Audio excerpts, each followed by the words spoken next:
Hello, everyone. This is Dr. Malego, and today I'm going to talk about clubs and organizations in college. So most people, I think when they envision going to college, they envision meeting a lot of people, making friends, even lifelong friends. And I know that's true for me, too. When I was in school, I made friends with people who I'm friends with even decades later. Now, you might make friends in your classes, especially if you have some smaller classes, like classes in your major, but you might even make friends in huge classes. Like, I teach a class with 150 people in it, and one year, 2 people met, and they got together, and I think they actually got married eventually. So they were not just friends, they were really good friends by the end of class, for sure. But clubs and organizations are really great ways to relax, meet other people outside your major, and explore more of what college has to offer. The school where I teach has actually more than 160 different clubs and organizations for students. So what you might want to do is actually just do a Google search for your school and clubs or your school and organizations and see what comes up. Go through them and see what might appeal to you, because you're going to find clubs and organizations in a lot of different categories like music, spiritual, sports, hobbies, service, cultural. There are all sorts of different clubs and organizations you can get involved with. And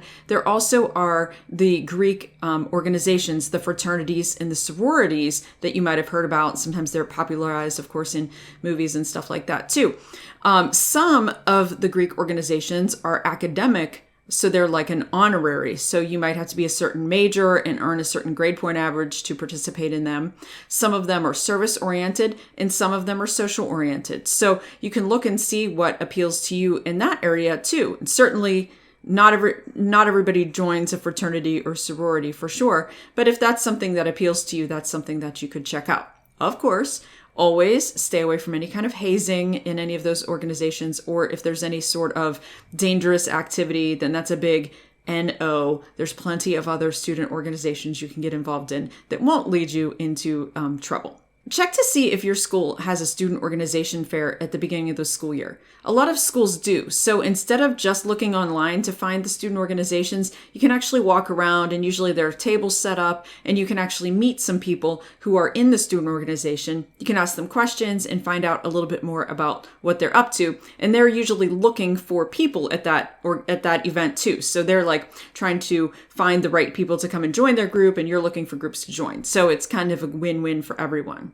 Don't be afraid to step out of your comfort zone and get involved. And I especially encourage students to get involved in something that's different from their major. So like, I was a music major and I was involved in obviously a lot of music organizations, but I also was involved in the Catholic campus ministry at the schools where I went to school.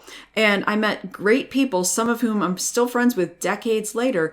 And I was meeting people from a lot of different majors. And that's great for networking, because you're not just networking with people who are doing the same thing as you. You're networking with other people and just making friends with people from around the whole campus, not just your own majors. So don't forget, Google your school and clubs or your school and organizations and see what comes up, and make plans to consider getting involved in some of those organizations. You'll be glad you did.